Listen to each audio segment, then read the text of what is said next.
Hey guys, welcome to the podcast. My name is Oliver, and this is Peter. And we're doing the Fear Itself podcast, where we look at scary movies, scary stories, that type of thing, and we go through them. And we're here in case you don't want to actually get scared by the movies themselves, and you just want to walk through them, or if you're a horror enthusiast, we just talk about horror movies. So a little bit of something for everybody. And this week we decided to check out Scary Stories to Tell in the Dark. Yeah. What were your thoughts on this movie?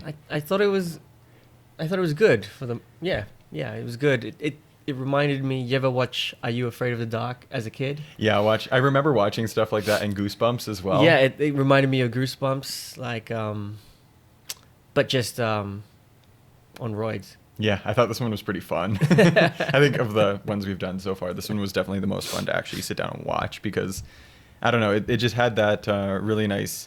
It was a really clean movie, like where it was like start to finish. It was just like had a nice breezy kind of move and through you know the there plot. was the usual themes and tropes, but it was fun. Yeah, it was fun. reminded me very much of kind of like a Stephen King-esque sort of thing. You know, group of kids. It kind of had a bit of like an It flavor to it. Yeah. Maybe not quite the same way because it's not like a coming of age story. No, but it's the group of misfits in set in this one's set in 1968. Yeah. Right. Yeah. You get all the Nixon speeches in it. And the old school thinking, and it just, the aesthetic is cool too, right? Yeah, I really liked, and it's reasonably scary too. I mean, it's not like horrifying or anything like that, but I think it had some good scary moments and some good setups and good use of practical effects too, which is often nice. Yeah. I think it was like a lot of people in costume. But yeah, no, it was a super interesting movie. And even just from the opening, you kind of get the idea that it's going to be very, very of its time. You get the kind of everybody driving by in all the old cars. You get good set pieces. The drive-in theater. Classic. All the old TVs, the black and white. Yeah. And again, it focuses... one of the main things about the movie is actually the focus on Vietnam and just the setting where all of this is kind of taking place. And exactly, and it kind of shows the mindset of the people in it. Yeah, it's very much... It's funny because everybody's kind of... it's a more conservative period, definitely, because you have Nixon in office. And in the drive-in theater, they're showing the movie The Night of the Living Dead. And that one's even pretty older. Yeah, that one's even charged with a lot of images of Vietnam and the whole idea of like the dead returning home to your televisions and that sort of a thing. Because it's kind of the era where everybody actually gets TV and everybody actually has one in their own home. And it's I think this thing. Yeah. And that kind of film comes out of the time. And I think that's largely. A lot of historians kind of point to the fact that Vietnam was very much a protest war because you could actually see what was happening in it. You could see the kind of the horrors of it. And one of the characters in this movie actually experiences some of that firsthand. Let's jump into the movie. We open up and we have our characters. We have Augie. We have Chuck. Our main character is Stella. Ramon. Actually, we don't meet Ramon just right away. Yet. Yeah, because he's in the drive-in later. Oh, no, you do see Ramon in the beginning. He's kind of driving through town. Exactly. Yeah, he's my favorite character. Him and Stella were good leads in this, for sure. Yeah, I think so. Stella? Yeah. Did we say Stella? Yeah, and... Tommy, the bully. Tommy, what's his last name? The bullies always get the first and the last name. Tommy Milner.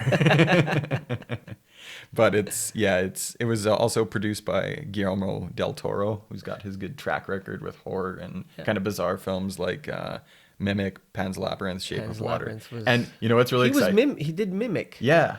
I was reading that. I was like, that was one of the ones we were going to pick for today, maybe, was Mimic. But ones from my childhood. Yeah. But then it's interesting, Mimic too. One I'm really excited for is he's doing Pinocchio next year. Oh, okay. He's going to do like a creepier version of it. Pinocchio... The original Disney one was creepy. Oh, yeah, it was terrifying. It doesn't make you feel good at all. No. Not in the way Disney movies typically do. It's not all it's just airy-fairy. It terrifies you into behaving. Yeah. Which is kind of what Pinocchio is all about. Yeah, I heard an analysis of Pinocchio the other day, and because in the original book, he crushes Jiminy Cricket with a mallet.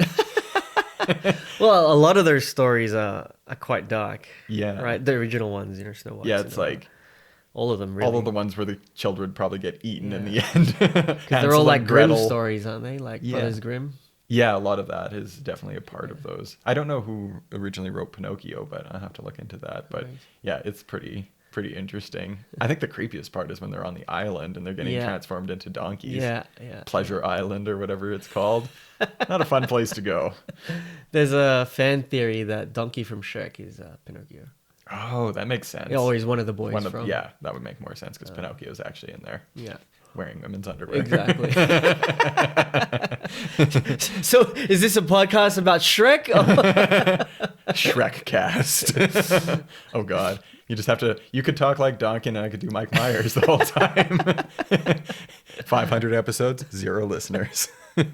So we open up and right away you kind of get, you get a good feel for what the characters are like. And it's your classic trope of nerds, Yeah. the nerd group who's made up of Augie and Chuck And Stella. Yeah. And she seems to be more or less quite an outsider and a she's horror she's an enthusiast. outcast, exactly. And they're getting prepared for trick or treating because it's Halloween. Even though they're getting a bit old for it. Yeah, because exactly it's their last one apparently. And they're going to use it as an opportunity to get some revenge. Yeah, on the bully. In the classic nerd revenge plot. Exactly. So you see them all getting, it's like it cuts from each character, and you see Chuck like fishing in the toilet. I'm like, oh, right. Filling up a bag. Yeah. And trying to hide it from his mom as she hugs him. You'd think that she'd smell that, but she doesn't. Yeah, that paper bag was very well sealed. Maybe it was a wax paper bag. Yeah. The durable paper bags of the 60s where you'd actually put your milk and stuff in there.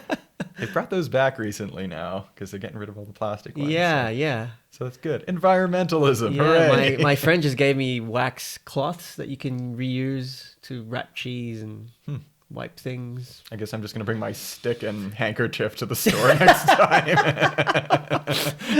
Your hobo's, what's it called? The hobos pack. I don't know. Yeah.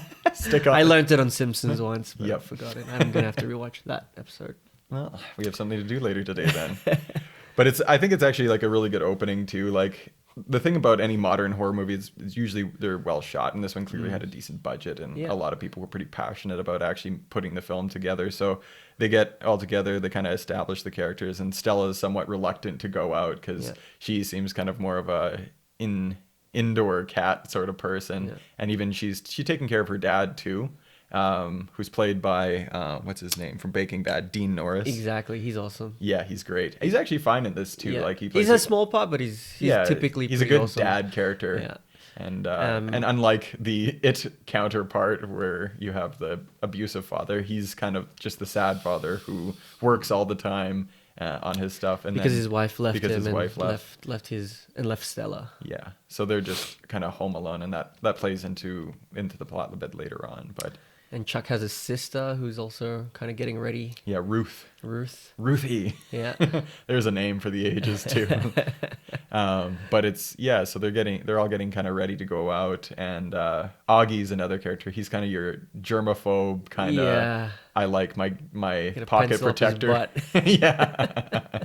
And he's dressed as Pierrot. Yeah. A clown. Yeah. I'm Perot. I like how Chuck is dressed as a literal Spider-Man. Yeah. A man spider. But with only 6 legs. Yeah.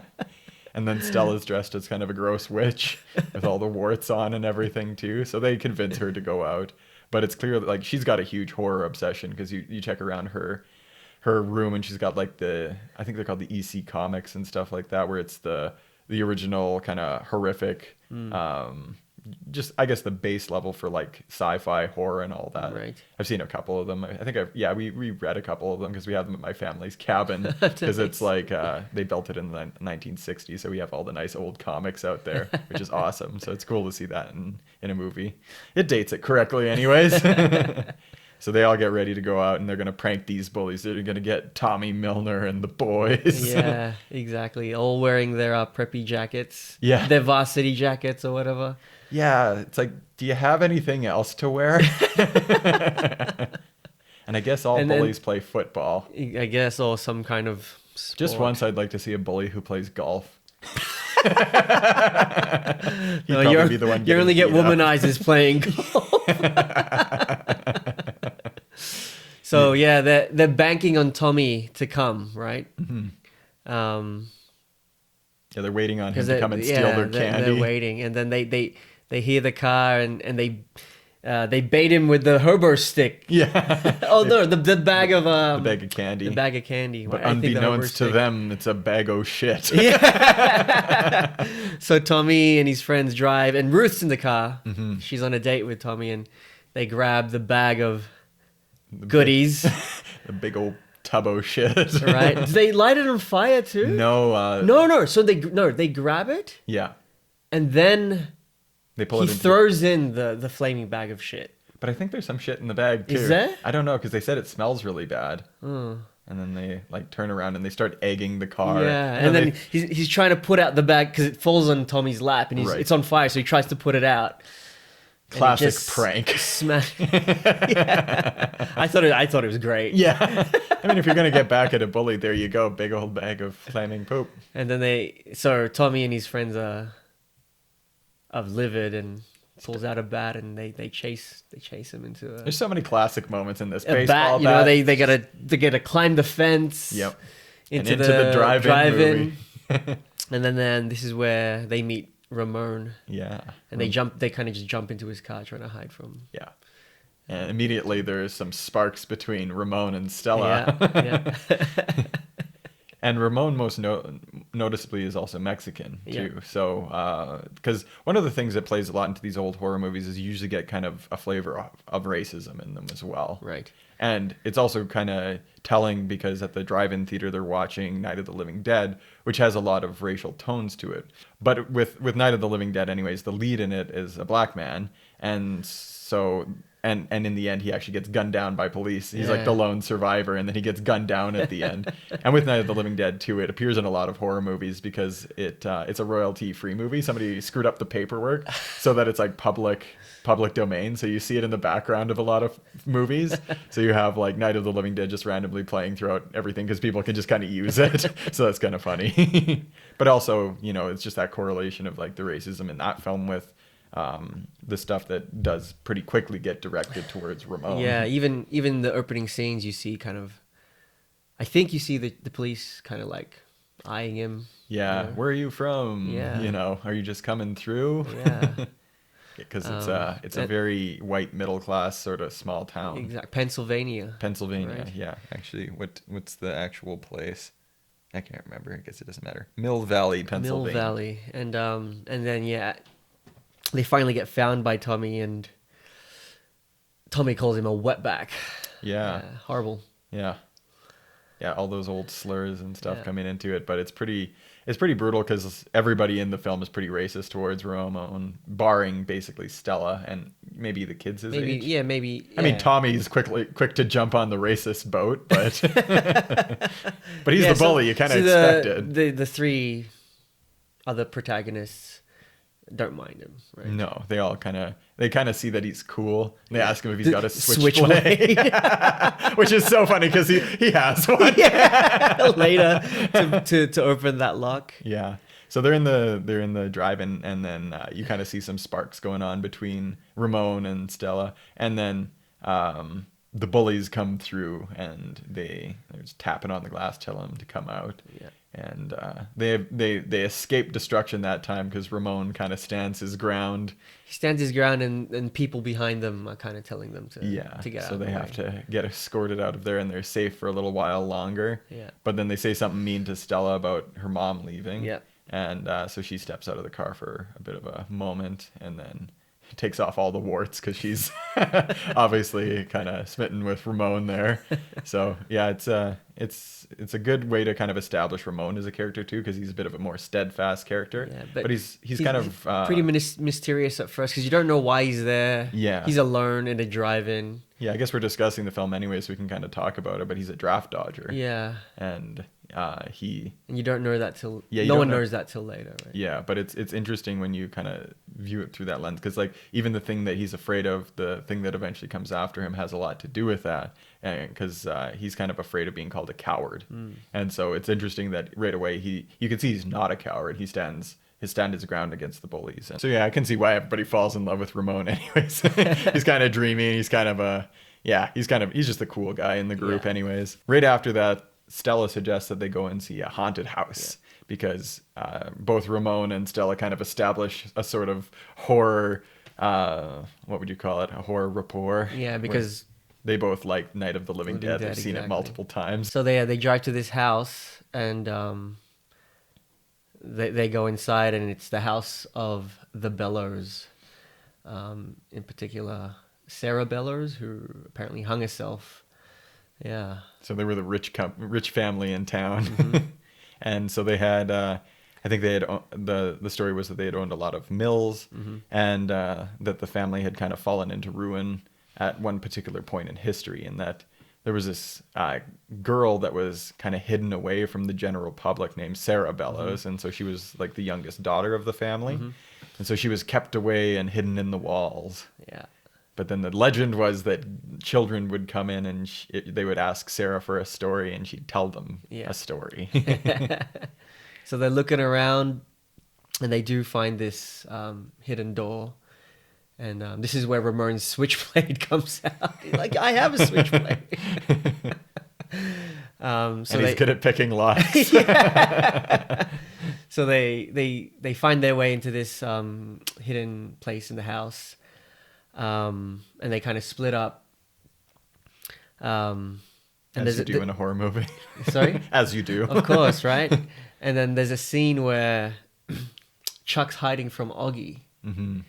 And while that's happening, he's hiding behind this door or in front of this door. I think he's in a wardrobe.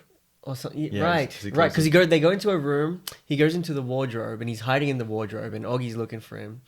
And he goes to peek from the wardrobe to see where Augie is, but then you kind of see that it's lit, and that there's someone in this room with a dog, and like it's a lady in black. She's got a kind of like a veil on her face. Yeah, it's a good little it's the first time where it's kind of like, okay, this is horror. Yeah, this is the supernatural's kind of leaking in, and he's just like, and then he shuts the doors, and then like it's one of those good kind of switches where then Augie goes and opens up the wardrobe, and like Chuck's just freaked out. He's like, where's the lady? He's like, what are you talking about? What are you talking about? I think they do that really well with this too, because like you can tell. Sometimes it's a little ambiguous, like what's there and what's not. But I think with this one, they just like turn on all of the color. Yeah, exactly. It just gets really warm. Yeah, right? So the colors get warm. So it's really nice. And then we have Stella and Ramon in the secret Sarah Bellows room where they assume she had been kept in this house. And it's kind of like this center sort of panic room place, the crawl space in the house. And they find her book. Yeah. And so the whole legend was revolving around Sarah Bellows telling scary stories to kids through the walls. And so she, being the horror enthusiast, is really excited to pick up the book because she can see that there's actually like stories written in it. And so she wants to take it and obviously read it, because I don't think any of them at this point are thinking about supernatural stuff. No. They're all well, except for Chuck. Yeah, except for Chuck, who's... And then they're interrupted by Tommy. And Tommy and his gang. Yeah. And his droogs. And he locks them in. Mm-hmm. And not before throwing Ruth in with them. Because Ruth is trying to kind of protect her younger brother as well. Says she'll tell the chief, who you get a sense is not a good person. No, he seems like a very uptight, maybe a little bit... He's a bit of a racist himself. Maybe the most racist. Yeah, probably the most racist. It's either him or Tommy. It's a toss-up.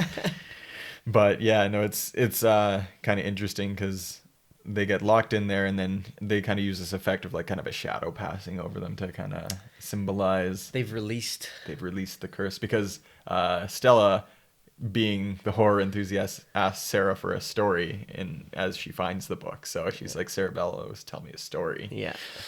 And you never do that. You find a book in a cellar, you just don't do that. All of the rules to horror movies. It's just like, it's such an Evil Dead moment where they're like, let's go into the cellar and open up the leather-bound book and read the Latin. Yeah. Where there's a like a star, where there's a pentagram on top. Like, you just don't touch the book. If it's made out of leather or human skin or whatever, and in this case written in children's blood, you just leave it alone. So at this point, again, it's a podcast of spoilers. So I can't remember if Ruth gets bitten on the face here by a spider. Yeah, I actually can't remember either. Because she establishes later that she's got like a mark, and she says it's a spider bite. And I was like, I didn't go back. I just kind of I just kind of watched. thought it might be, but might have to rewatch it at some point. But yeah, I think she had maybe just acne or something like that to begin with, or she thinks it was a spider bite. Yeah. But yeah, they all have these little things that they're afraid of that are going to become. Well, she's a pretty girl, right? So she's got a vanity. Exactly. Yeah, because all of the characters have something that they're afraid of. Ramon is afraid of. He tells the story of his brother being in Vietnam and he came back in pieces. Right. And so that's the reason Ramon is a draft dodger, because he's naturally afraid of going to Vietnam. Yeah. Chuck is afraid of a dream he has of a white lady in a red room. Mm-hmm. And then Augie is kind of a germaphobe. Yeah. And so his as we'll see shortly is definitely, it plays into that. Yeah. Oh, and then I guess the first story that happens to anybody, and where we all leave the haunted house, and Stella takes the book home, and she goes home with Ramon to give him a place to stay for the night, because he's been living in his car. Yeah. And as they leave the haunted house, they notice that Tommy's destroyed it and written wetback on the front and the back. Exactly. So I don't know how they destroyed the car. I think they busted up the engine pretty good and cut the tires. Yeah. So, and they just smashed it up too. Yeah. The back. So he has to take it into his shop the next day. And in the meantime, he's hanging out with Stella. And then she starts reading this book. Mm-hmm. And it's all these... There's already some stories in there of like the Wendigo or the cat in the something, whatever. And then as she's flipping through it, she notices a new one, and it's appearing. It's appearing, and it's called Harold. And Harold, in the opening scenes, is the scarecrow that lives on Tommy's farm. Yeah, and noticeably, he you can tell Tommy's afraid of him because he's like, because when he hits it with the bat and he says, what does he always say? It's just like, fuck you, Harold. And this scarecrow is pretty good scarecrow. It's not just like a sack with straw. No. It's especially for 68. Yeah.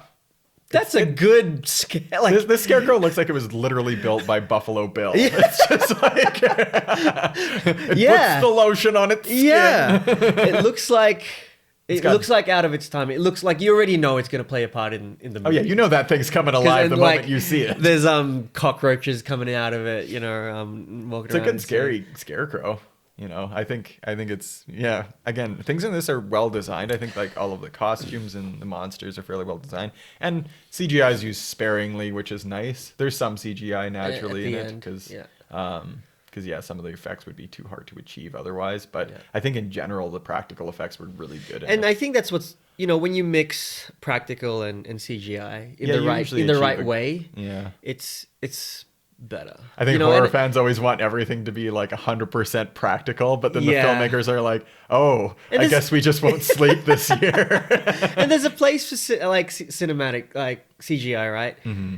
It's just you can't overdo it. No, right? And where you can use practical effects, like if you're using I remember, I think it's in the Saw movies where they start using CGI blood and stuff, and it's like, for Saw, don't use CGI blood. It takes you out of the scene. Go get your red food coloring and your corn syrup. If it's a jangly man that's running around, sure. Yeah. Right? But notably, he was not fully CGI either. No, yeah. But anyways, let's talk about Harold first. Yeah, Harold. We got basically, is it 4 or 5 stories? Because this is based on an original book written by Alvin Schwartz. I guess we should have given a bit of a preface at the start. This is actually based on a book. And I tried to get a hold of the book this week, but I got to it a bit too late. So we're just... my sister actually read some of the scary stories to me when I was younger. And so I kind of remembered a few of them. I don't know if any of these are in the original book, which sucks because this should be more informing, but it isn't. Well, if the stories are, the Wendigo, I've heard of the Wendigo before. Yeah, they're kind of classic, sort of scary stories. Like the Wendigo. Oh, I'd love to see a really good movie on the Wendigo. Yeah, and I think there's a couple. I think one's come out this year, actually, Antlers. Right. I don't know. I think that one's supposed to be about the Wendigo as well, and I think that's a Guillermo del Toro movie as well. Right. So, got to brush up on what's coming out this year. There's a lot of new horror coming out. So Tommy comes home and he's drunk, and that kind of plays a part in the coming scenes. And his mom's yelling at him saying, you're supposed to take the eggs to the neighbor's house, So he grabs his basket of eggs and he's walking through the cornfield. And cornfields are scary. Right? Again, another like classic kind of like place for horror to Yeah, Signs was a really good happen, movie right? until the end, but Children of Children of the Corn. Children of the Corn. I don't know if that was such a great movie, but Corn is just scary, man. Yeah, I mean, like, it's kind of endless. And that wind and stuff like that. And you can Exactly, get and it's lost tall in enough it. that you can't see above it. Yeah. And there's scary scarecrows. Yeah. So he's walking past Harold. He gives it the eye, and you just know, right? Mm-hmm. So he carries on walking, and then he kind of sees Harold again. And he thinks it's just because he's drunk. Exactly. So he doesn't think much of it to begin with, but then it happens again. And Harold starts getting closer. Exactly. And then the next time, Harold's not on his post. Right? Yeah. So it's a good setup. It's a Yeah. good setup for the scare that you get. And then, of course, Harold starts coming after him. Yeah. And the other thing is, like, when you're in a cornfield as well, it's kind of like a maze. So whether it's the magic of the book or it's Him that just he's getting lost, turned around, yeah. he can't get out of the corn maze and runs right into Harold. And he stops and grabs a pitchfork. As he's running away. And he decides to kind of stand and give it to Harold. But Harold, being an inanimate object, Who is now alive. Yeah, sorry, he is now an animate object. And he takes the pitchfork from getting stabbed with it and returns the favor to Tommy. Exactly, and stabs him in the back. And you see it kind of like impale him. Mm-hmm. And this kill's kind of fun too, because he starts like turning into, like, he starts Yeah, coughing up. exactly. You don't straw. see blood. And I was like, there's no blood there. Mm-hmm. But then it's not blood that's coming out of him. It's straw from all his orifices and even where he's been stabbed. Yeah, right? and then it starts coming out of his eyes and his nose and his mouth, and he's like vomiting. I thought up it was straw. a cool way to go. Yeah, that was good. I thought for a moment that he might replace, like Harold replaces him, and then Harold is then kind of like alive, the new Tommy through Tommy, but that's not the case. Tommy becomes the new Harold. Tommy becomes the new Harold, and you see later that Harold, or the Scarecrow, or Tommy, is wearing the jacket, right? Yeah, because the next day at school, everybody's talking about how Tommy went missing. Yeah. And Augie, being kind of we join all the characters in kind of the school theater where they're sitting and they're reading the book about this story that happened. And because this whole time Stella's reading the story. Yeah. And reading what's happening as it's happening to Tommy. Yeah. And she knows it says Tommy. Yeah. So the scene is like, she's like, it says Tommy, and now he's actually gone. So maybe there's some truth to it. Yeah.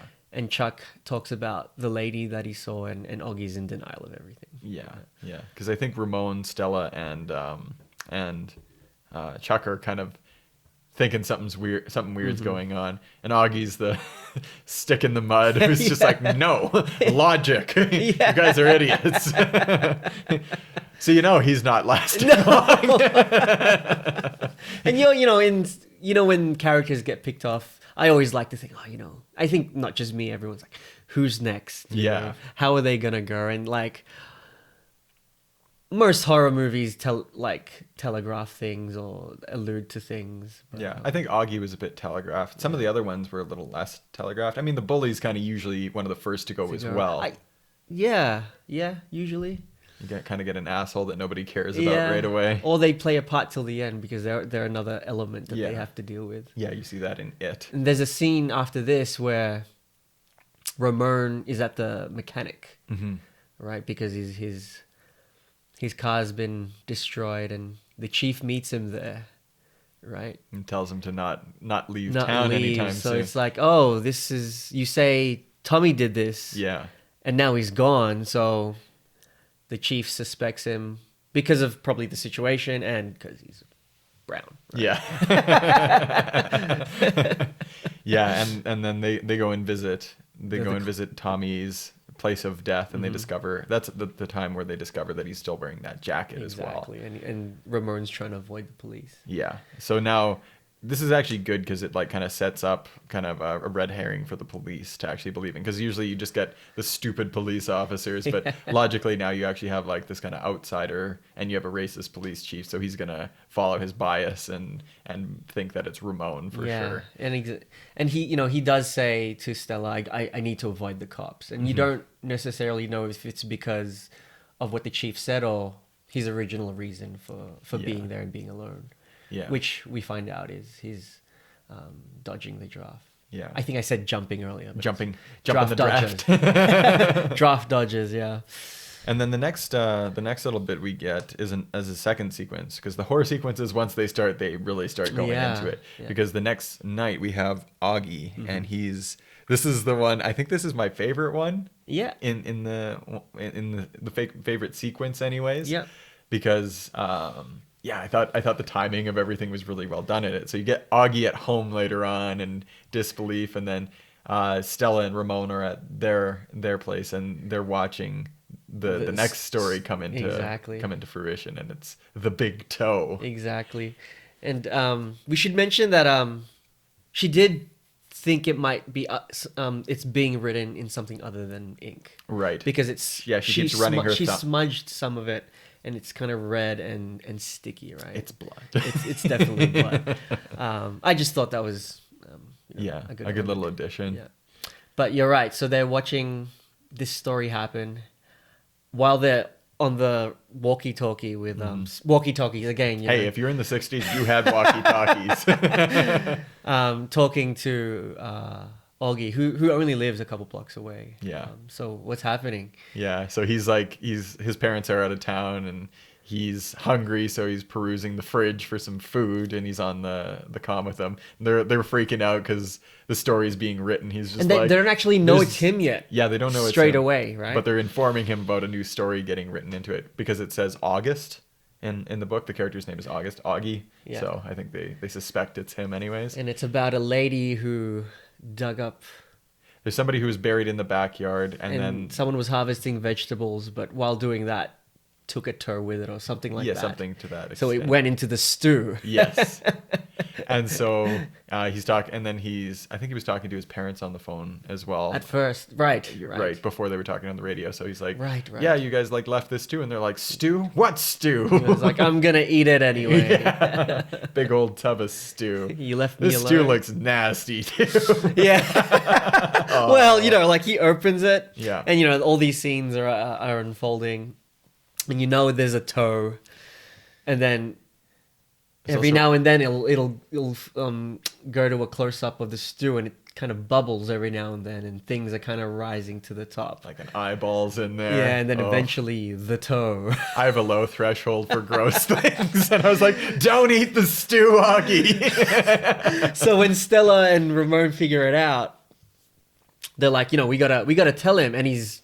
Again, so in denial. Just like, you guys are idiots. As they're telling him, he's just like taking spoonfuls of this toast stew. Don't eat anything, Augie. I'm not eating anything. Until he finally gets the toe. And how do you miss a toe? Yeah. Right? And he's just sausage. Exactly. And what I thought was funny too, it's a huge toe, but when they show him take a mouthful. Yeah. He kind of chews, and it doesn't look like it's that big, but when he pulls it out, it's freaking huge, man. And he's just like... It's a good, horrible thing. And then he tips the stew over, and... Blah. And then he's just on the ground freaking out. Yeah. He's like, I ate a toe! How did I do this? And I think in this, as it's being written, it says that there's a voice. Yeah. Who took my big toe? Yeah. The story's saying that he's meant to be hearing voices, but the only voice he hears is the walkie-talkie. Yeah. So he's like, the only voice is the one that you're saying, but eventually he hears the voice, and you see a shadow. And again, you see the shadow of Sarah Bellows. Or whatever curse has been put upon them. So it's happening, right? Yeah. And I have a feeling that there's some sort of it seems like most of these scenarios are inescapable. Yes. Because you get that shadow passes over his house, and it kind of locks all the windows down and kind of sets it up, so it seems more or less impossible to escape. To avoid it. Which in horror movies, it affects you somehow, right? Yeah, exactly. Because we do see messing with your head somehow. But the voice comes on and it's the zombie. It's like, who took my toe? Or my big toe or something like that. I'll see if I can just cut audio into this so that people can actually hear it. So Oggy legs it to his room. Gets under that bed real quick. Yeah. Well, he tries to get out the window first, and that's why I bring that up. It's like he does try to escape initially. And this is a good sequence, I think, because it actually has some building of tension in it. Exactly. It's when I was the most scared. Yeah. It was more just like the way they filmed it. It's just like when he's looking around and you can't see anything, you just know that it's gonna show up somewhere you don't expect. Yeah, and so like the zombie's kind of coming down the hallway initially, and he's like watching the door for it to come to the door to open, right? And then he's hiding under the bed, but then he kind of like maybe closes his eyes and then looks up again, and the door's open, but there's no you can't see anyone's feet. Yeah, right. And then he slowly... Oh, there's like 14 seconds of silence. And this is exactly the point where it's just like... You're dead. Why now? Why do you even want to look? Yeah. Just curl up into the fetal position and let it take you. And this... And you know, Stella and Ramona are running to his house. But... So he imagines he's safe for some reason. Exactly, or he's just got huge balls. Yeah. And got those big Augie balls. And he kind of like edges himself out, and you know, like he's halfway out, and then, you know, he's completely vulnerable, right? And this is where I'm just like, something's gonna happen. And he's just looking around. Checks up on the top of the bed because he's like, is it on top of the bed? And then it cuts back to him, and he cuts back to the bed, and he's kind of like peeking, and it's not on the bed, and it's actually still under the bed, and it drags him into the void. Yeah. So it's interesting because like doesn't follow physics, right? No, because the characters come to find him and they look for him and they discover under the bed that there's these nail marks and like wood shavings that came up, but it's like it dragged him into the wall, so it's like just dragged him into the kind of the nothingness. Yeah. And so he's gone. And I kind of expected the characters to come back at the end. Me too. But they don't. Yeah, which I like. Yes. Because then it's not just the stakes are much higher. Happy ending. Because you kind of expect once they solve whatever mysteries afoot that, you know, it'll be Scooby-Doo and it'll be all fine. They all get vomited out somewhere. Yeah, but it's not the case. Which is, the stakes are so much higher in this. Yeah. And then, again, the next day they're in a field talking about how Augie went missing. And now they're obviously all starting to really believe it. But the one character who doesn't really believe this anymore is Ruth, who is Chuck's sister. And she's got, you can see even noticeably in this scene, her little blemish is becoming more noticeable. And she doesn't quite believe it. Like, she's upset that Augie's gone and that Tommy's gone missing. Yeah. So something's obviously up. But I don't think at this point she suspects supernatural involvement. And everyone else, especially Chuck. Yeah. He's like, we got to tell the police. Mm-hmm. And Romer's like, no one's going to believe you and I can't go to the police. Yeah, exactly. And then, and I think... At this point, Stella also tries to rid herself of the book. Yeah. Well, she tried to give it away, right? I think she tried to give it... She tried to put it back before Augie disappears. And because when she goes back to her room, that's where Ramon's reading it. Right. And she's like, I just got back from putting this away. Yeah. And it's like in your hands. And then we go through, they're in the field together. And of course, they do the traditional book burning thing where they try and get rid of it. But it's not that kind of book. You can't burn this book.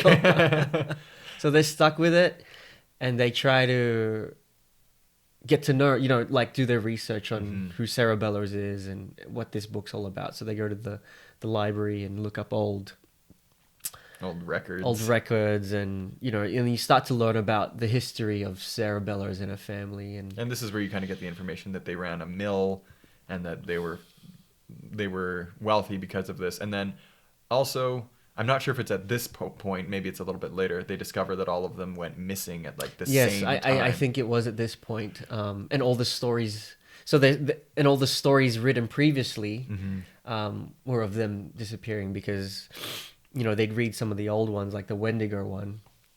And then there was a name of another Bellows family member in there. Ephraim. And Harold is actually a brother of Sarah. So Harold the Scarecrow, I guess is named after... Harold, you know, has the same name as one of Sarah's brothers.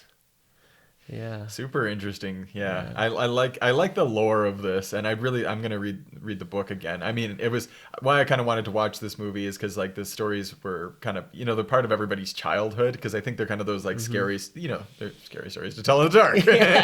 So it's like I like the nostalgia to these because they're almost stories you've heard a million times. Yeah. But then the whole idea of But they this never movie really is get that old, even they in don't. different forms. Yeah, you watch this movie and everything in it has been done before. Yeah. But it's because it's playing on that idea. It's kind of like, I mean, it's not as meta as Cabin in the Woods, No. but it is somewhat like that. Yeah. So then we get Ruth's sequence next, Yeah. the red spot. And this is a story that's getting written as they're watching Yeah. it. And at first they think it's Chuck because he Yeah. spilt he spilled some juice or something on himself. some ketchup or Ketchup, something. yeah. And this is also where you find out his fear, and he thinks it's The white lady. the white lady in the red room, and he sees the word red and spot, and he just thinks it's him, but it's not. It's He's a good freak out character. yeah, he's the one who just keep it together, man. Yeah. You gotta slap him. But Ramon's the person who slaps everybody. but you're right. It's his sister, and And so she's getting ready for a musical production. And then it's funny, she's like trying to like get some makeup on this pimple, and the other girls are kind of laughing at her. It's just like, you might want to do something about that. So she's like, oh, and then goes to the bathroom. And oh man, just you can see the 60s in this school because like the tiling and everything. Oh, it's such a good setup.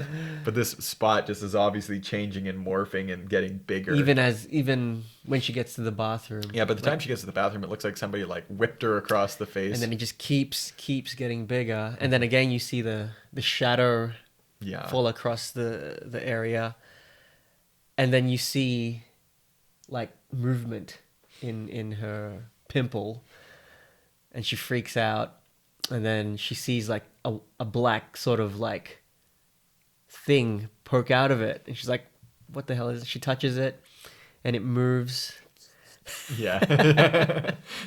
And you just kind of like, oh, and you just know something's going to be like, something's going to burst out of it.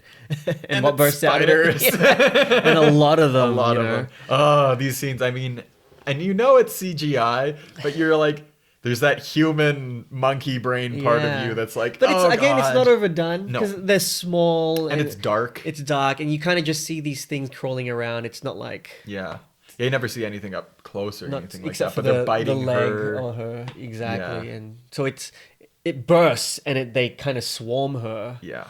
And they're all the kids are all seeing this being written at the library, and they run to the school, and they do find her. Yeah, she's the only one they actually end up saving, or managing to save. Exactly. She's covered in bites all over She's her in the body. corner of the bathroom, and this is where Stella sees a glimpse of Sarah in the mirror, because there's kind of like this ethereal form that she sees in the reflection.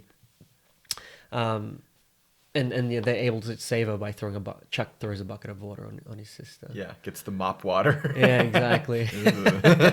And she gets carted off into an ambulance. And later we find out she gets put in an insane asylum as well. Yeah. So, which is, I think that's, if you're not going to die, it's the second worst place to go.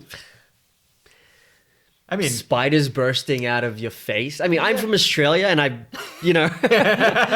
spiders They're coming out of the walls. Spiders are the norm, I just remember living in the Dominican for a while, and spiders are horrible. Yeah, they are, and it's the small ones, man. Except maybe not for it's those medium-sized, the Dominican, because you get ones. the big ones, right?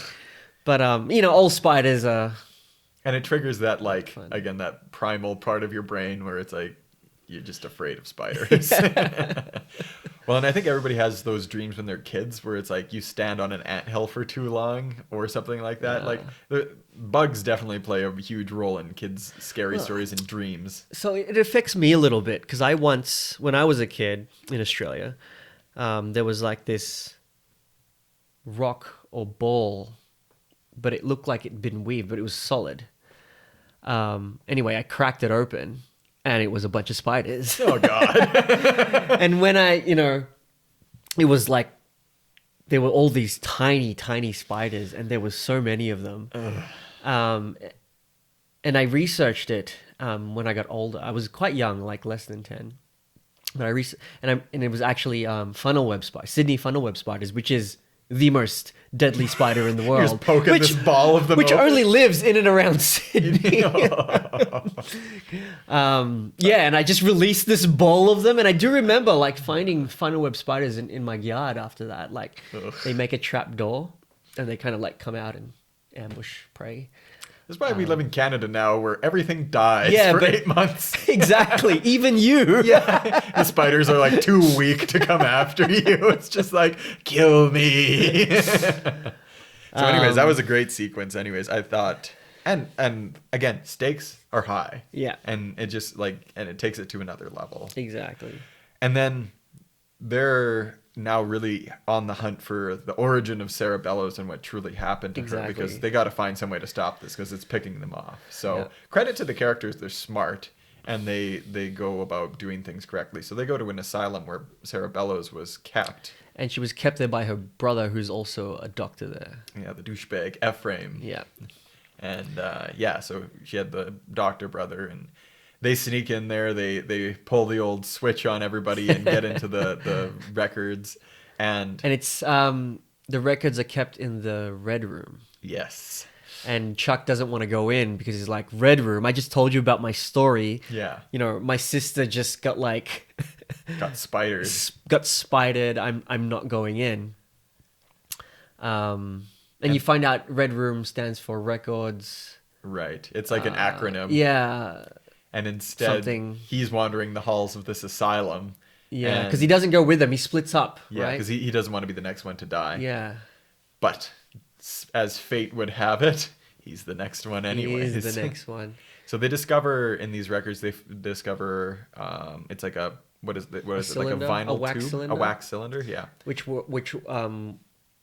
works like a record. Yeah, so they get to actually listen to like a contact between Ephraim and Sarah Bellows. And this part's pretty cool, right? And it turns the tables too, because until this point you think it's all kind of Sarah Bellows being this evil monster, creepy character, and it turns out it's done to her by her family. Yeah. And the whole twist here is that Sarah Bellows knew something about her family that she was going to spread to the town, which is that the mill was pouring mercury into the water supply. And poisoning people and killing kids. Yeah.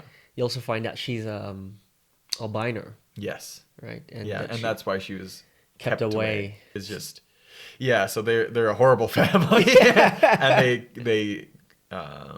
they try and change what she's saying through electroshock therapy, i.e. torture. And you hear that on this recording, on this wax cylinder. Well, they're asking her questions, and they're electrocuting her when she says something they don't like. Mm-hmm. And then it gets weird because she's like, okay, I'll tell you something. And it's a story. Yeah. And it's a story that's it has the same effect as when something's being written in the book. Yeah, so she's telling another story, and every time Sarah tells a story, something bad happens. Yeah. Which is funny because it's told from back in time. Yeah, exactly. Right? Or is it just like kind of the magic happening? You know, I think it's got to be. Yeah, it's the magic happening, right. But it seems to be a little bit.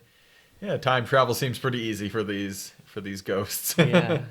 But then this happens to Chuck, and his monster is pretty creepy looking. I think so. I think it's the creepiest looking one. Right. Because it doesn't do anything. It just slowly comes after and you know what? Maybe this one might be this one or the toe one. I just liked. I liked this one. It didn't scare me as much, but I liked the way it was filmed. Yeah, just it was inescapable. Yeah, and like its face. So what happens is Chuck splits up with Ramon and Stella, and they find the recordings and all the records of Sarah, and then they realize that another story's happening, and then it goes back to Chuck, who's kind of just like running around this mental institute avoiding security, and he does a pretty good job. Well, nothing going on here. Just a young kid. I don't know. They're 16, maybe 16 or 17. Those security guards aren't getting paid enough to care. So he's getting chased, and he runs into some wing of the The of the asylum. asylum, and then alarms go off because the security guards report it, and then the lights go red, and then you realize, oh, he's in the red room. Hey, and they're playing fast and loose with the term room, I guess, Yeah, it's a because it's a hallway or multiple Yeah. hallways. Oh, and this was good though, because like I thought Yeah. the scariest part is the initial contact with the monster, where it's like out of focus and like 200 feet away from him. And then at some points you kind of just see parts of her. Mm-hmm. And again, the dark shadow. Yeah. And then you see this thing, and it's kind of bloated. It It looks has like kind eyes- of like a pregnant woman in some Yeah. ways, but then and it's her got like eyes this... are kind of like, it's almost anime-ish. Yeah. Like kind of reminds me of like Attack on Titan. no, Spirited Away.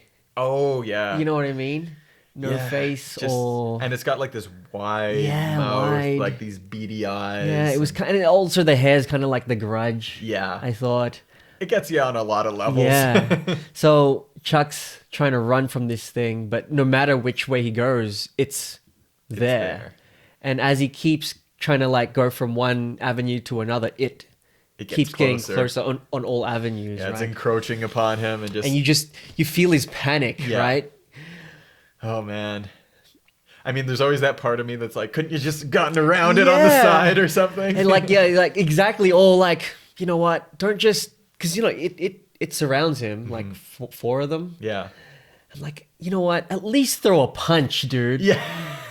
I think it's just got him. Yeah, he- like mentally, who knows what anyone would go and he through. wasn't really much of a puncher. No, exactly. They establish him as the guy who freaks out. He Yeah. kind of just breaks down, and it kind of like It hugs envelops him, him. and he kind of just disappears into it. Yeah. Yeah, And he's just gone. yeah, And again, I was expecting both of them to come back because they kind of just both got dragged into the nothing. yeah. But you're just... I mean, they kind of play at the end of this movie that there might be something that comes after it. Because they're searching. They're They searching. search for them afterwards. Yes. So- But again, I like higher stakes in a movie. Like, Absolutely. it's just better that way. Exactly. Or else it just kind of feels empty. Right. So after Chuck dies, this is gonna trigger them to really start going into full panic mode. Yeah. But at the same time, they also get arrested. Exactly. Because they kind of tried to save him, tried to find him, and they do find his pen or something, and then His little nudie pen. yeah. And then they're the ones that are caught by the security guards, and then palmed off to the police. Right? And this is a good scene too, because Stella's on the phone with her father, using her one phone call and saying goodbye, basically. And he's panicking as he would, and Yeah, 'cause they have she's they like, have a good heart to heart about, like, you know, it wasn't Her your fault mother, that the mother exactly. left. She left because of other reasons. um, But yeah, it's interesting because yeah, they just have that heart to heart, and they're starting to feel that their time's going to expire fairly quickly because they know they're next on the list. There's only the it two doesn't of slow them down left. from here at all. Oh like- no, this is where it really ramps up. A good third act again, you know. It's nice when you have those movies that really ramp it up at the end because they're in the cell and they're talking to the police chief, and what's the police chief's name? It is Turner. Right. Yeah, nice basic ass police Yeah. name. And where's Hooch? There is a hooch. Is there? There's a dog. Oh, there you go. So they're trying to like persuade the police officer or the police chief to let him out of the cell because they're afraid that they're gonna die. And he's like, these guys are just making shit up. And he's got the book though, And exactly. and they're telling him that they're gonna die. Let him out of the cell. They're trapped in here like rats. And this is where you find out also that Ramon's, because he finds out he's a draft dodger. The reveal of the draft dodger, and he's like, "Oh, that's what you're running from." Because originally, Ramon says his name's Ramon Rodriguez, and it's Morales instead. Right. So they find out his real name. Right. So I guess these police are actually decent at their jobs. And at this point, he doesn't believe them, but he starts looking into this book, and well, he had it on his desk to begin with, and it's late at night now, so it's Exact- just the chief and his two prisoners, and he actually sees the words being written down onto the page. Does he? I believe Because so. at first he sees he reads the stories, Right. and so Stella and Ramon are in separate cells, Yeah. and he comes in, he's like, Mm-hmm. "What is this?" You know, like, Who wrote Yeah, this stuff? Is this you, Stella? Right, because You he know? knows she's kind of a Yeah. weirder girl. Yeah, because a small town, they all know each other. Mm-hmm. Does he see the writing? I can't remember, but I I do think he remember sees that it at some point. at some point. Yeah, Because because he runs his thumb over the title as well. And Yeah. he smears the blood. at one of the stories exactly. But And then this you one hear the is- dog kind of like Yeah, you hear the dog kind of like whining. whining, and then again you see the shadow, and it's just kind of like focused on this fireplace. Mm-hmm. And this one is interesting because you hear Ramon. He's just like, It's he's mine. like, there used to be. Yeah, he's like, it's mine. I'm next. And what does he say? He says, It's a story from It's- when he used to go camping. yeah, told it in, scared me a lot. Yeah, like It's around a campfire story. The yeah. Jangly Man The is Jangly coming. Man, exactly. And the original one of this, I remember this one, and because it's not called the Jangly Man, it's Okay. called. I think the story is called Meet Tai Doti Walker. Yeah, right. And so it's like the sound that this thing makes, and it's just like in the book, it's just creepy. I don't remember the exactness of the story, but it's like what it says is just like this kind of like mashup of its name, I believe. Right, because Because yeah, it's like Mr. Doty Walker or something. he I can't- does see the writing because he says it out loud. Yeah, he says, "Meet Tai "Meet Tai Dirty Dirty Walk," Walk. and that's when Ramon realizes. I think you're right. He does yeah. see it because that's to give away the name of the story. Right. Yeah. Yeah. And I think this monster is a really good representation of Ramon's fears, because he talks earlier about his brother coming back in pieces, and out of the fireplace comes the pieces of the Jangly Man. First, it's the head because the dog runs away. Smart dog. Yeah, and Chief Turner tries to shoot it Yeah. to no effect. Yeah. Yeah. He unloads on that head. Yeah. And then it says its piece, Mitai Dodi Walker, Yeah. and then it assembles Yeah. like the Avengers. Like Voltus 5. Like the Megazord. Yeah. And I think it's cool, man, because it's kind of just like there's no. it's like Valdo from Soul Calibur, or I think which was it? Was it Hellboy where they had the bizarre mechanical man, or was that the League of Extraordinary Gentlemen? I always get those two mixed Where up. they kind of just. It's yeah. that weird mechanical monster with the knife hands. I think Right. it's Hellboy. I think it's Hellboy. Because like Guillermo del Toro does that movie as well, Right, so I think it's kind of like right. because I believe in both movies they use a contortionist as the Right. actor. He So, like, he always uses the same guy for the makeup and everything. the guy that he was in The Shape of Water too. Oh yeah. Anyway, he's great because he likes practical effects. Yes. Right. Yeah. Yeah. And He's there's good three at executing Hellboys, these two creepy Hellboys. things. Yeah. And the Jangly Man was the most use of CGI, Mm-hmm. and like I think it would have been a lot more terrifying. Like the sequence and the build up towards it coming, it gives you a good sense of dread. But I think you see too much of it, A little bit. and so it's not as A little bit too early. a little bit, yeah. You know, with the head and it's smiling. Yeah. But I think it's still scary. No, sure. But I think there's not as much build up for this one because No. it more or less results in a chase scene where it immediately kills the police chief. Yeah. And smashes him against the police prison cells. And makes a beeline for Ramon's cell, which is the furthest cell. Mm-hmm. And it tries to force itself. force in. itself, and it can because it contorts itself. It can also like remove its limbs and put itself back together. But the chief is thrown into the cell area. Mm-hmm. So while he's trying to get into the cell, Jangly Man, Stella's able to get the key, unlock her door, unlock Ramon's door while it's kind of stuck in the bars, and they make their getaway. And the whole point of like the film is that stories told often enough come alive. Right. And so her solution to the problem is that she's going to go to the Bellows house and tell the truth, and that will stop the things from happening because then the truth will come out and protect them. That's Right. the hope. And so Ramon drives away in his vehicle pursued by the Jangly Man, and that Jangly Man is fast. Yeah, exactly. So they plan to split up, right? Yeah. It's like And I'll so- lead it away, while you.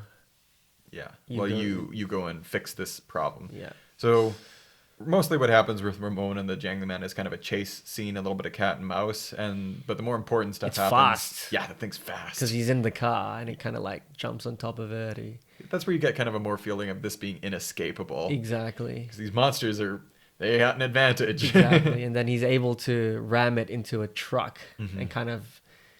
But that's where you see it can dissociate its parts and then still come after him. Exactly. But he bought himself some time and Stella some time. So Stella gets back to the Bellows house, and at this point she goes to right down to the Sarah's room.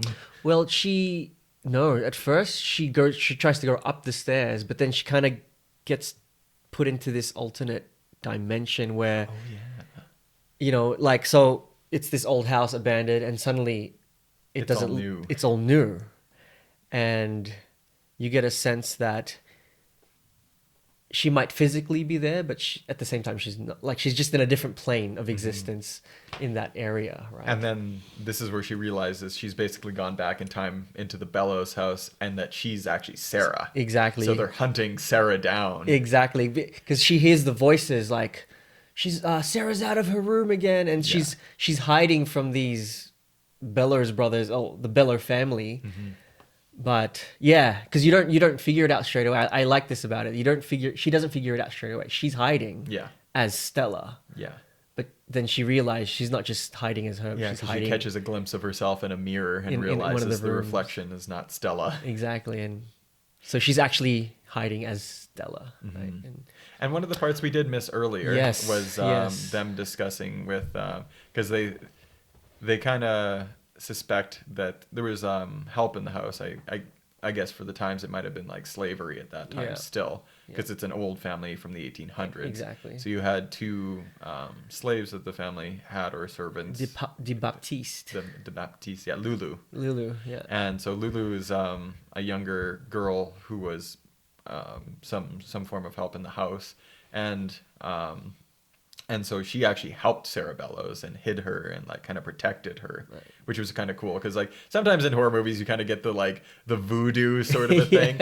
So it was nice. And they kind of alluded they thought it might be voodoo, De Baptiste. So it's they suspected like black magic. Exactly, Haitian black magic or whatever. Yeah. So yeah, because they actually interview Lulu, an older version of her. Yeah.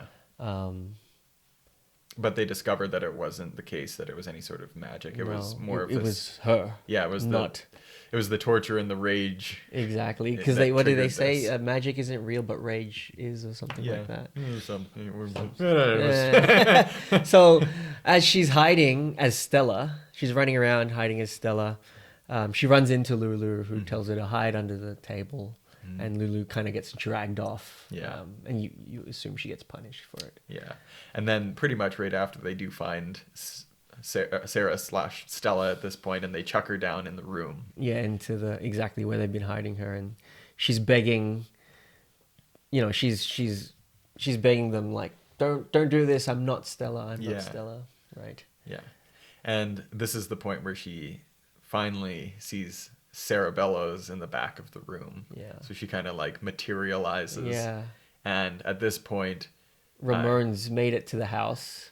He's getting bested by the Jangly Man. Yeah. And he's not in that plane because he's in real time. He's in real time, and she's back in time with Sarah. Yeah. And so she basically begs and pleads with Sarah to that she'll tell the truth of the story, and that you don't have to be this monster, sort of a thing. And then now there's a connection too between the two planes, because he can hear Ramon, she can hear Ramon, and he finds her glasses that she loses when she gets pulled away from the table.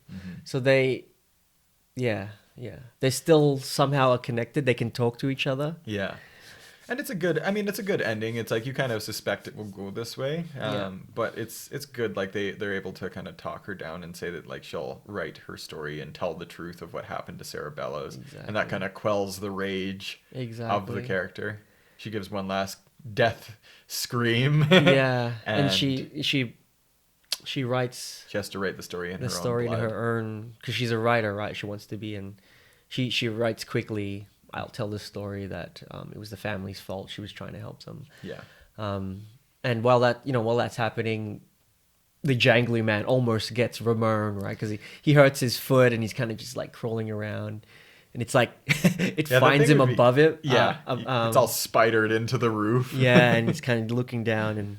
But Yeah. and then they win when Sarah kind of like lifts the curse. Yeah. Stella and Sarah lift the curse. So they make it out of there just fine. Yeah.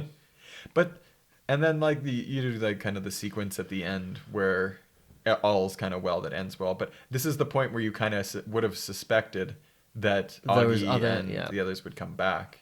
But they don't.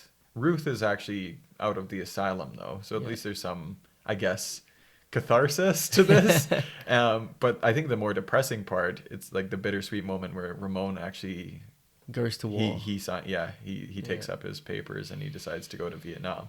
So it's a bittersweet ending because, I mean, yeah, he escaped the Jangly Man, but he's going to Vietnam. Which this guy does not have a good life. Is it worse or? I don't know. It might be worse because you got to be there for ages, right? Like, Yeah. and the Vietnam War was it was intense. Yeah, no kidding. I mean, every war's intense, but yeah. Well, and you also get like gruesome. yeah, you get a few like snippets of Nixon throughout the whole movie of him like saying, "We're not gonna bomb." We're not gonna drop bombs, and I think he ends up bombing Cambodia or something on Christmas. Exactly. And he wins Nixon the election against against Humphrey. Yeah. So it's a good piece of its time, and I think what I like about it is it's not nihilistic and it's not too happy. So like you end up with this kind of ending it's good. There's like, closure. It's got closure, but it's not like some horror movies. It's just like they make you want to hurt. And this one, it does make you hurt in a sense, but there's some catharsis in it, and there's some good and there's some bad. It's like a realistic ending, and I think realistic. Yeah, exactly. and I think the point is that there's going to be more to come, and because I think this really should they're searching for their missing friends. And, and how do they do that, right? Exactly. So I mean, if they wanted to make a sequel, they definitely could for this. But yeah, overall, what did you think of this one? I liked it. Yeah. I thought it was fun. Yeah. Fun and some After watching The Wicker Man, you're like, oh man, this is strange. It was fun and some really great scenes. Like there's some instances where, like, with Augie and the toeless zombie, and I really liked Chuck in the Red Room as well. Yeah. The Jangly Man was cool, but I wanted more of that one because I think it could have been the scariest. But it was exactly. But like you had the tense, slow ones in Chuck and Augie, and then I guess they wanted something more. I think the Jangly Man would scare me fast-paced. the most, having that thing come after you. Yeah. It seems more unbeatable. A zombie, I think you could outrun, maybe. I don't know. My brain just works to the point where you're like, how do you get away from Well, you these? couldn't outrun it because it was suddenly behind him, under the bed with him, right? Yeah, never mind. You're screwed. Yeah, it's screwed either way if you're in this situation. But yeah, I liked it. So, what, out of 4? Well, why don't we institute our own system, because we have to have one that hasn't been done before. Out of 7. 7, yes. God's number. That's a good one. Or should we do it out of 6? Let's do 7, because then like it's an odd number. You at least have like you can't be all safe with your 3s. And Well, you can have a 3.5. Yeah, no halves. No halves. Okay. That's a little bit more difficult. I say it was a 5, because I thought overall it was a really fun movie. I think it did everything it did very well, and I thought it was like, if there's no halves, it's a 5. Yeah, and it's something I'd watch again because it's like kind of a series of small and scary you look stories. forward to more. The characters are fairly well written. Yeah. There's some good world building. Yeah. There's the characters. There's some history. In the short time you see them, you understand them. You know their motivations and what. Yeah, they develop them quickly, but not poorly. Yeah, exactly. Not so much CGI. Again, but nothing new. Just I think they didn't do anything necessarily wrong with the film. I mean, it wasn't that but scary. it also wasn't vanilla. No, it wasn't. And it wasn't generic or boring. I think, if anything, it just wasn't that scary. And like, I think they could have ramped up the Jangly Man, and I think like the horror of it isn't a huge part of it in some ways. Like it's pretty sparse. where they have like these 5 stories, but It's a good story too. Then Yeah. because even if it's a horror movie with sparse scenes, but the story drives itself. The characters drive it too. yeah, right? yeah. So No, overall, I thought it was great. I thought it was a fun watch, but Yeah. I think it didn't blow me away. No. Like if I'm gonna give a 7, that's kind of like Or a that's 6 like even. Alien or Because something if there's no like that. half. Yeah, because I think 6 would be like a movie that's great, but maybe not a complete classic. We'll slowly iron out our ranking system here. It's always hard with numbers because there's things it did well and things it didn't do well. So a number isn't quite telling, but it's like if you give some justification for your number. Okay, if you said Alien, yeah, that's a 7. it's a 7. It didn't do anything wrong. Not like It's great. nothing. Yeah. Right. It's original. It was original. It is original. And it worked its way into like the zeitgeist of Yeah. filmmaking. Effects Or and just the way it was Jaws. written. Jaws is another one that's probably up there. Or And the characters. Silence of the Lambs. Yeah. That wasn't as scary though. But But a an 7 amazing- for a movie. Yes. Yeah. Yeah. And I mean, like at this point, do we think about Hannibal Lecter being a horror villain? Because it's like almost like true crime now. Yeah. Well, and back in the day, That's not true. that stuff was less. We're exposed to it now. There's so many serial killer movies. Yeah. There's shows on it. Yeah. Like Mindhunter and again, but Silence of the Lambs, I think. Yeah, maybe again it was groundbreaking for that. For that era. Because only in recent history that they've kind of classified all this stuff, Yeah. right? Well, Classified. let's wrap this one up here anyways, Yeah. because we're running out of time on our camera. 'Cause Sure. Our camera will stop Say it. recording soon. So thanks, guys, for watching and listening to the Fear Itself podcast. Hope you enjoyed this one. I'd check it out. I think it's a fun watch anyways. But yeah, this is just Peter and Oliver reminding you that you have nothing to fear but fear itself. I thought of that tagline. So original. Have a good week, guys. Thanks for listening. Yeah.